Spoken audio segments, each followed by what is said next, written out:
నిన్న అసెంబ్లీలో చంద్రబాబు గారు మాట్లాడుతూ ఒక కామెంట్ అయితే చేశారు. ఇప్పుడు అందరూ దాని గురించే చర్చించుకునే పరిస్థితి ఏంటంటే, నువ్వు యేసు ప్రభువుకైతే బహిరంగ క్షమాపణ చెప్పావు కదా, గతంలో తప్పు దొర్లిందని చెప్పి, మరి ఎందుకు వెంకటేశ్వర స్వామి విషయంలో ఎందుకు ఆ క్షమాపణ చెప్పటం లేదని నిన్న చంద్రబాబు గారు అసెంబ్లీ సాక్షిగా అడిగారు. దానికి ఆయన ఒక పేపర్ కూడా చూపించారు. ఏంటి విషయం అంటే చాలామందికి తెలియకపోవచ్చు. విషయం ఏంటంటే, గతంలో సాక్షి పత్రిక పెట్టిన కొత్తలో ఒక యేసు ప్రభు ఫోటో వేయాల్సినటువంటి ప్లేస్లో మరొక ఫోటోనే ప్రచురించారు. సో ప్రచురించిన తరువాత నెక్స్ట్ డే ఏం చేశాడంటే, జగన్మోహన్ రెడ్డి ఒక క్షమాపణ కోరుతూ ఒక సవివరమైనటువంటి లేఖను విడుదల చేశాడు.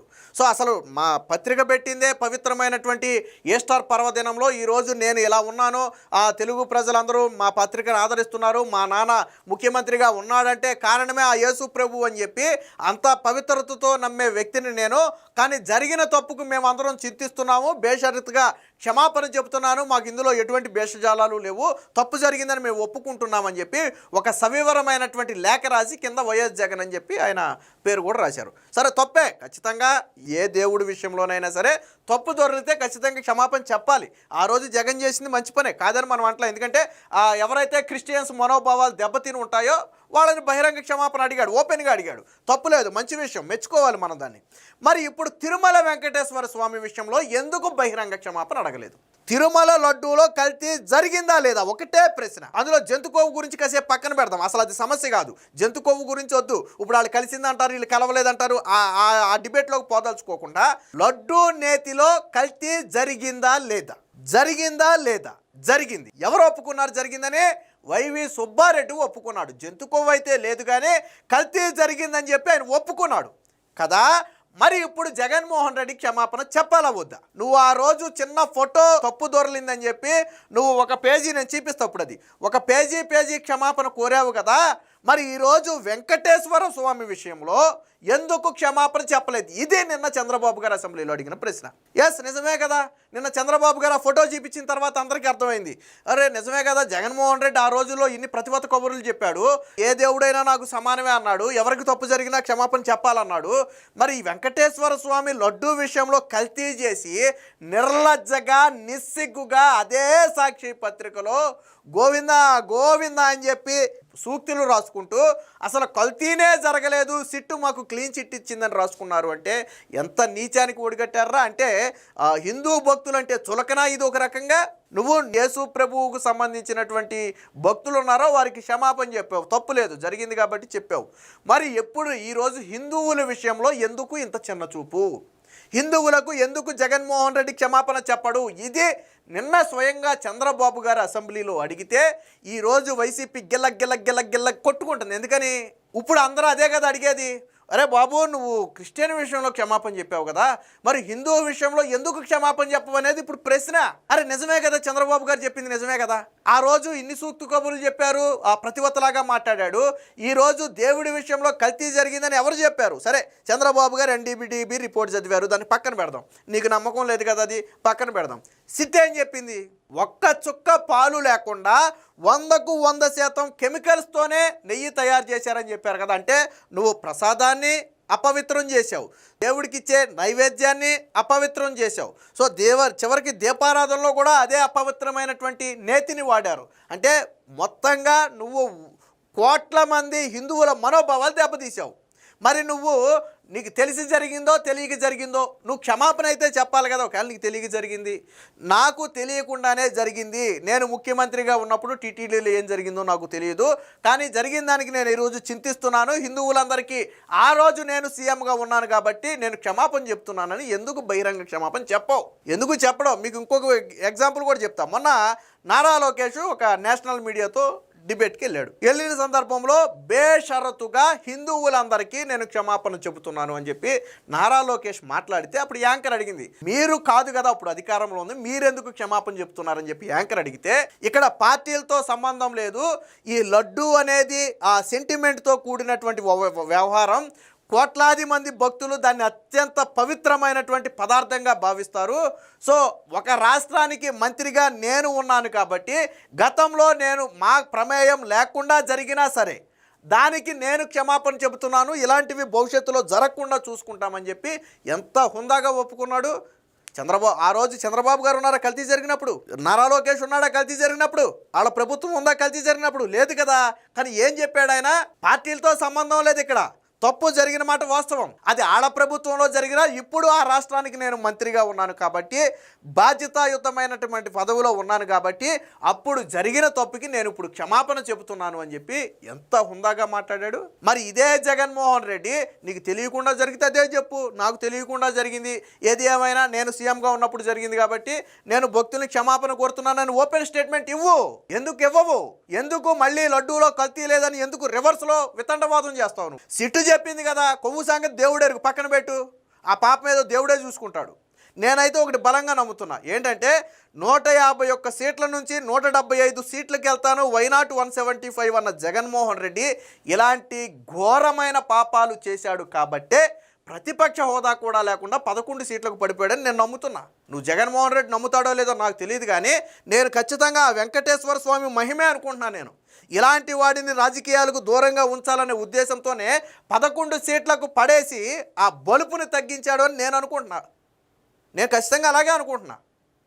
ఎందుకంటే నువ్వేమన్నావు, నీకు వచ్చిన సీట్లన్నీ 151, నువ్వెన్ని వస్తాయి అన్నావు? 175 వస్తాయి అన్నావు. ఎన్ని వచ్చినాయి నీకు? 11 వచ్చినాయి. మరి దేవుడి మహిమ లేకుండానే జరిగి ఉంటుందా?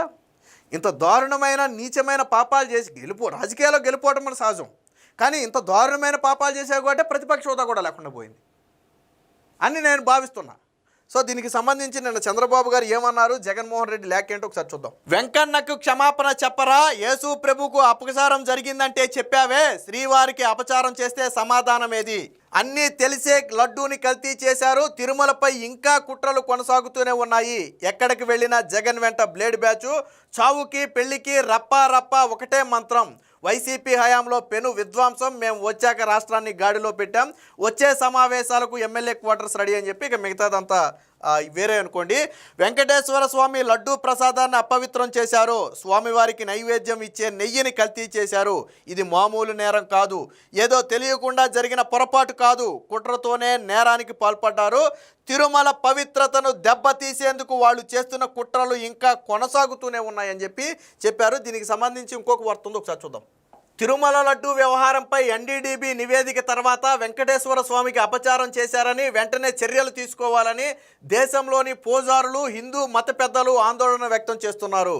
కనీసం ఆ పార్టీ ఇప్పటికీ కూడా జరిగిన తప్పును గుర్తించి వాస్తవికతలోకి రాలేదు.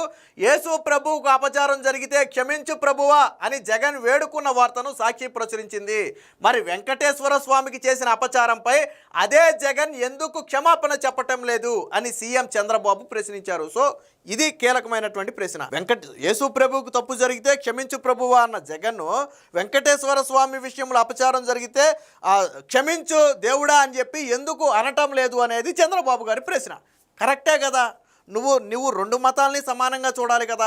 అంటే క్రిస్టియన్ నీ మతాన్ని ఒకలాగాను పరమతాన్ని ఒకలాగా చూడటం తప్పు కదా. నువ్వు రాజకీయాల్లో ఉన్నావు, మానవత్వం, మన దేశం ఏంటంటే లౌకికవాద దేశం. అంటే మన మతాన్ని గౌరవించాలి, పక్క మతాన్ని గౌరవించాలి, మన మతాన్ని ప్రేమిస్తాం, పక్క మతాన్ని గౌరవిస్తాం. సో అలాంటి విధానం ఉన్నటువంటి మన దేశంలో మరి జగన్మోహన్ రెడ్డి ఎందుకు ఈ విధంగా వ్యవహరిస్తున్నాడు? యేసు ప్రభు విషయంలో అయితే ఒకలాగా, హిందువుల విషయంలో అయితే ఒకలాగా ఎందుకు? నువ్వు ఇద్దరిని సమానంగా చూడాలి కదా. రెండూ తప్పులే కదా. యేసు ప్రభు ఫోటో పడటం ఎంత తప్పో, వెంకటేశ్వర స్వామి లడ్డూని కల్తీ చేయడం అంతకు 1000 రెట్లు ఎక్స్ట్రా తప్పది కదా. మరి అప్పుడు నువ్వు బహిరంగ క్షమాపణ ఎందుకు చెప్పలేదు? ఇది చంద్రబాబు గారు అడిగిన ప్రశ్న. ఎస్ కరెక్టే. ఇప్పుడు హిందువులందరూ అదే మాట్లాడుకుంటున్నారు. అయితే జగన్ ఏమని క్షమాపణ అడిగాడు అనేది మీకు పాత లేఖ చూపిస్తే అప్పట్లో యేసు ప్రభు విషయంలో జగన్మోహన్ రెడ్డి ఎలా ప్రవర్తించాడు, ఇప్పుడు వెంకటేశ్వర స్వామి విషయంలో ఎలా ప్రవర్తిస్తున్నాడు అనేది మీకు క్లారిటీ వస్తుంది. నేను ఒకసారి అది చూపిస్తా చూడండి. ఇది స్వయంగా జగన్మోహన్ రెడ్డి పత్రికలో ఆ రోజు తప్పు జరిగిన రోజు ప్రచురించినటువంటి వార్త. సో ఇది జగన్మోహన్ రెడ్డి అప్పటి ఫోటో వాళ్ళు వేసుకున్నారు. ఇగో ప్రభువా క్షమించు హెడ్డింగే చూడండి మీరు. ఇక్కడ హెడ్డింగ్లోనే ఆయన పూర్తి ఎటువంటి భేషజాలాలకు పోకుండా పూర్తి క్షమాపణ అడిగాడు. ప్రభువా క్షమించు అనేది అడిగాడు. 13వ తేదీ సాక్షి ఫ్యామిలీ అనుబంధంలో యేసు ప్రభు ఫోటో ప్రచురణ విషయంలో ఘోరమైన తప్పిదం జరిగిందని సాక్షి దినపత్రిక ఎలాంటి అమరికలు లేకుండా అంగీకరిస్తుంది. అందుకు వ్యక్తిగతంగా బాధ్యురాలైన సబ్ ఎడిటర్ సమీరా తూర్పుగోదావరి జిల్లాకు చెందిన ఒక పాస్టర్ కుమార్తె. ఇక్కడ చూడండి, ఆ సబ్ ఎడిటర్ అంటే ఇక్కడ జగన్మోహన్ రెడ్డి ఆ క్రిస్టియన్స్ మనోభావాలు దెబ్బతినకుండా ఆ ఎడిటర్ కూడా ఒక క్రిస్టియన్ కుమార్తెనని చెప్పి జగన్మోహన్ రెడ్డి చెప్పే ప్రయత్నం చేశాడు. సరే, దాన్ని తప్పు పట్టడం లేదనుకోండి.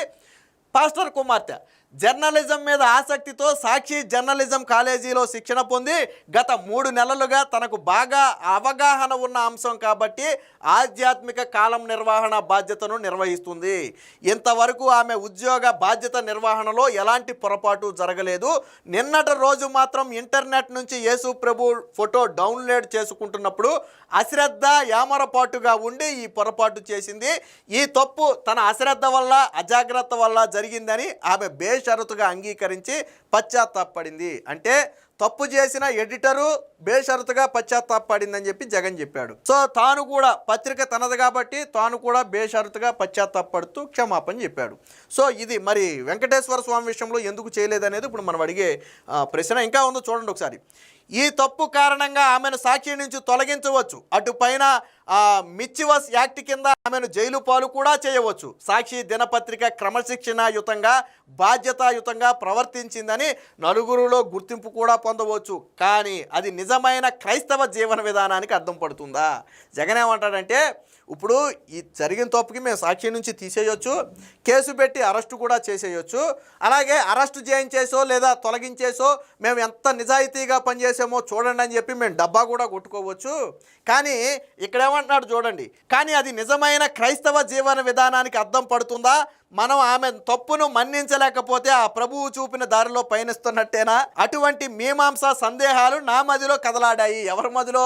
జగన్మోహన్ రెడ్డి మదిలో. జగన్మోహన్ రెడ్డి అనుకున్నాడంట చేసింది తప్పేనని చెప్పి తీసేద్దామా లేకపోతే జైలు పాలు చేద్దామా అని ఆలోచించినప్పుడు మనం అసలు దేవుడు చూపిన క్రైస్తస్ అంటే నిజమైన క్రైస్తవ జీవన విధానానికి అది అర్థం పట్టట్లేదు, ఆ ప్రభువు చూపిన దారిలో మనం పయనించట్లేదని ఆయన మనసులో అనిపించిందంట. ప్రభువు ఏమన్నాడంటే ఆ క్షమాపణ కోరిన వాడిని మన్నించమని చెప్పినట్టు బహుశా ఎక్కడ ఉందేమో బైబిల్లో, మేబీ దాన్ని ఫాలో అయ్యి ఉంటాడు ఆయన. అంటే ఎంత క్రైస్తవాల మనోభావాలు దెబ్బతిన్నాయంటే జగన్మోహన్ రెడ్డి ఎంత డీప్గా ఫీల్ అయ్యాడో మీకు ఈ లేఖలో అర్థమవుతుంది. మరి అదే హిందువుల విషయంలోకి వచ్చేటప్పటికి ఎందుకు ఫీల్ అవ్వట్లేదు అనేది ఇక్కడ మన ప్రశ్న. ఈ సమయంలో ఏమి చేయాలి అనే ప్రశ్నలు చెలరేగాయి. ఈ తరుణంలో తన తప్పు తాను ఒప్పుకున్న దృష్ట్యా తప్పుకు ఆమె ఒక్కదాన్నే బాధ్యురాల్ని చేయకుండా మొత్తం సాక్షి కుటుంబ సభ్యులంతా బాధ్యత వహిస్తున్నాం. మొదట దేవుడికి, ఆ తరువాత క్రైస్తవ సోదరులందరికీ సాక్షి కుటుంబం 100 కోటి క్షమాపణలు తెలియజేస్తుంది. అంటే 100 కోటి క్షమాపణలు మొత్తం ఎంటైర్ సాక్షి మొత్తం తెలియజేస్తుంది క్రైస్తవ సోదరులకు అని చెప్పి జగన్మోహన్ రెడ్డి చెప్పాడు. నిజమే, తప్పులేదు. ఒక దేవుడి విషయంలో తప్పు జరిగింది, ఖచ్చితంగా క్షమాపణ చెప్పాలి, చెప్పటం న్యాయం కూడా. జగన్మోహన్ రెడ్డి ఇప్పుడు చెప్పింది ఏమి తప్పని నేను చెప్పట్లా. జగన్మోహన్ రెడ్డి చేసింది కరెక్టే, ఎవరైనా చెయ్యాలి, ఏ పత్రిక అయినా చెయ్యాలి. జగన్మోహన్ రెడ్డి చేసింది కరెక్టే. కానీ దేవుడు అంటే యేసు ప్రభు విషయంలో ఇంత నిక్కచ్చిగా వ్యవహరించిన జగన్ ఎందుకు వెంకటేశ్వర స్వామి విషయంలో వ్యవహరించాల? ఇదే మన ప్రశ్న. ఇంకా అవలా చూడండి, ఇక్కడ సాక్షి మొన్న మార్చి 23వ తేదీన ఆవిర్భవించింది. పరమ పవిత్రమైనటువంటి ఈస్టర్ దినం కావడమే ఆ రోజు సాక్షి ఆవిర్భావానికి కారణం. అంటే జగన్మోహన్ రెడ్డి క్రిస్టియన్ కాబట్టి మేబీ ఆ ఈస్టర్ పర్వదినం మంచిదని చెప్పి ఆ రోజు సాక్షిని ప్రారంభించుకుని ఉండొచ్చు. నేనేమి సాక్షి పత్రిక ప్రారంభాన్ని నేనేం తప్పు పట్టట్లేదు. అదే జగన్మోహన్ రెడ్డి కూడా చెప్పుకున్నాడు. జన్మించిన 3 నెలలకే సాక్షి తెలుగు దినపత్రికల్లో నెంబర్ 1 స్థానాన్ని పొందిన నా తండ్రి డాక్టర్ వైఎస్ రాజశేఖర్ రెడ్డి ఈరోజు 10 కోట్ల మంది తెలుగు ప్రజల అభిమాన పాత్రుడై ముఖ్యమంత్రిగా ఉన్నా అంతా దేవుడి దయ అని నేను మనస్ఫూర్తిగా నమ్ముతాను. అంటే ఆ యేసు ప్రభు కృప వల్లే నేను ఈరోజు సాక్షి పత్రిక పెట్టగలిగాను, అది నెంబర్ 1 స్థానానికి వచ్చింది. నా తండ్రి సీఎంగా ఉన్నాడంటే దానికి కూడా యేసు ప్రభువే కారణమని నేను నమ్ముతాను అని చెప్పి చెప్పాడు. తప్పులేదు, ఆయన యేసు ప్రభువుని నమ్ముతాడు కాబట్టి ఆయన గురించి చెప్పుకోవడంలో తప్పులేదు. దాన్ని ఏమి తప్పు పట్టాలని నేనేం చెప్పట్లేదు. అట్టి విశ్వాసానికి నేను సాక్షి దినపత్రిక జీసస్ ఫోటో విషయంలో దొర్లిన పొరపాటుకు తల్లడిల్లిపోతున్నాను. దైవం మెడల సాక్షి పత్రికలో అపచారం జరగటం నాకు ఎంతో బాధ కలిగించింది. ఈ ఓడు గుర్తుపెట్టుకోండి, దైవం పట్ల సాక్షి పత్రికలో అపచారం జరగటం ఎంతో బాధ కలిగించింది. అంటే ఒక పత్రికలో చిన్న ఫోటో విషయంలో అపచారం జరిగితేనే నీకు అంత బాధ కలిగితే, మరి ఏకంగా 20 కోట్ల లడ్డూలను కల్తీ నేతితో చేసి 100 కోట్ల మంది హిందువుల మనోభావాలు దెబ్బతీసావే, మరి అది చిన్న తప్ప? దానికి నీకు బాధ కలగలేదా? జగన్మోహన్ రెడ్డికి పశ్చాత్తాపం లేదా? నీకు తెలిసి జరిగిందా తెలియక జరిగిందా అనేది కాసేపు రాజకీయం, దాన్ని పక్కన పెడదాం. కానీ నువ్వు ముఖ్యమంత్రిగా ఉన్నప్పుడు జరిగిందా లేదా, దానికి నువ్వు క్షమాపణ చెప్పాలా లేదా? చెప్పాలి కదా. ఎందుకు చెప్పలేదు జగన్మోహన్ రెడ్డి? ఇదే నిన్న చంద్రబాబు గారు అడిగింది ఇదే. ఈరోజు రాష్ట్ర ప్రజలందరూ ఆలోచించేది కూడా అదే. క్రైస్తవులు కూడా ఏమనుకుంటారు, జగన్మోహన్ రెడ్డి హిందువుల విషయంలో తప్పు చేసి హిందువుల మనోభావాలు దెబ్బతీయాలనుకుంటారా? వాళ్ళు కూడా అన్ని మతాలను గౌరవించాలనే అనుకుంటారు. వాళ్ళు మనందరం కలిసే ఉన్నాం కదా, హిందూ ముస్లిం క్రైస్తవులు అందరూ కలిసే ఉన్నాం కదా, బాయి బాయి అనుకుంటా. కానీ మరి ఎందుకు జగన్మోహన్ రెడ్డి ఆ యేసు ప్రభు విషయంలో ఒకలాగా, వెంకటేశ్వర స్వామి విషయంలో ఒకలాగా ప్రవర్తించాడు? సో ఇది నిన్న చంద్రబాబు గారు అడిగిన ప్రశ్న. ఇటువంటి పొరపాట్లు దొరలకుండా మా మొత్తం సాక్షి కుటుంబం మరిన్ని జాగ్రత్తలు తీసుకుంటుందని అందరికీ సవివరంగా తెలియజేస్తున్నాను. ఇక్కడ ఈ విషయమే కాదు, పత్రిక చేతిలో ఉంది కదా అని తప్పిదాలు చేసి వాటిని పత్రిక ద్వారా బలపరిచి నిజమైన జర్నలిజాన్ని కూనీ చేసే ప్రయత్నం సాక్షి ఎప్పటికీ చేయదంట. తప్పు దొరలినప్పుడు ఒప్పుకోవటానికి ఏనాడు వెనకాడదు. మంచి జర్నలిజం వర్ధిల్లటానికి, నిజాయితీకి మీ సాక్షి ఎన్నటికీ కట్టుబడి ఉంటుందని హామీ ఇస్తున్నాను. ఇక్కడ జగన్ ఇంకో మాట కూడా చెప్పాడు చూడండి. తప్పు దొరలినప్పుడు ఒప్పుకోవటానికి ఏనాడు కూడా వెనకాడననేది జగన్మోహన్ రెడ్డి చెప్పిన మాట. మరి ఈ రోజు వెంకటేశ్వర స్వామి విషయంలో తప్పు జరిగినప్పుడు ఎందుకు జగన్మోహన్ రెడ్డి ఒప్పుకోలేదు? ఎందుకు జగన్మోహన్ రెడ్డి ఒప్పుకోలేదు? సో నిన్న చంద్రబాబు గారు అసెంబ్లీలో చూపించింది కూడా ఈ పేపర్ క్లిప్పే. ఇదే జగన్మోహన్ రెడ్డి పత్రికలో వచ్చినటువంటి ఇదే పేపర్ క్లిప్ని నిన్న చూపించి ఆయన అడిగాడు, నువ్వు యేసుప్రభు విషయంలో తప్పు జరిగింది, క్షమాపణ చెప్పావు, ఓకే, మరి వెంకటేశ్వర స్వామి విషయంలో ఎందుకు నోరు పెగలటం లేదు నీకు? ఎందుకు నువ్వు భక్తులకు క్షమాపణ చెప్పటం లేదు? నీకు తెలిసి జరిగిందా తెలియక జరిగిందా అనేది ఇక్కడ పాయింట్ కాదు. అవి రాజకీయాలు, అది వేరు. మామూలు సాధారణ భక్తులు అడిగేది కూడా ఒకటే, జగన్మోహన్ రెడ్డి తెలిసి చేశాడా తెలియక చేశాడా దాని గురించి కాదు. నువ్వు సీఎంగా ఉన్నప్పుడు ఒక తప్పు జరిగింది, దానికి నువ్వు బాధ్యత వహించి ముందు అట్లీస్ట్ క్షమాపణ చెప్పాలా వద్దా? వైవి సుబ్బారెడ్డి ఒప్పుకున్నాడే, అలాగే భూమాన కరుణాకర్ రెడ్డి ఒప్పుకున్నాడే. కొవ్వు లేదు కానీ, జంతు కొవ్వు లేదు కానీ కల్తీ జరిగింది, ఒప్పుకున్నారు. వాళ్ళేమీ సిట్ రిపోర్ట్ని కాదనలా, ఒప్పుకున్నారు. కానీ జగన్ మాత్రం ఒప్పుకోట్లా. అదే నిన్న చంద్రబాబు గారు అడిగిన ప్రశ్న. ఏదేమైనా మొత్తంగా నిన్న చంద్రబాబు గారు అసెంబ్లీలో మాట్లాడిన తర్వాత ప్రతి ఒక్కరు కూడా ఇప్పుడు దీని మీద చర్చించుకునే పరిస్థితి.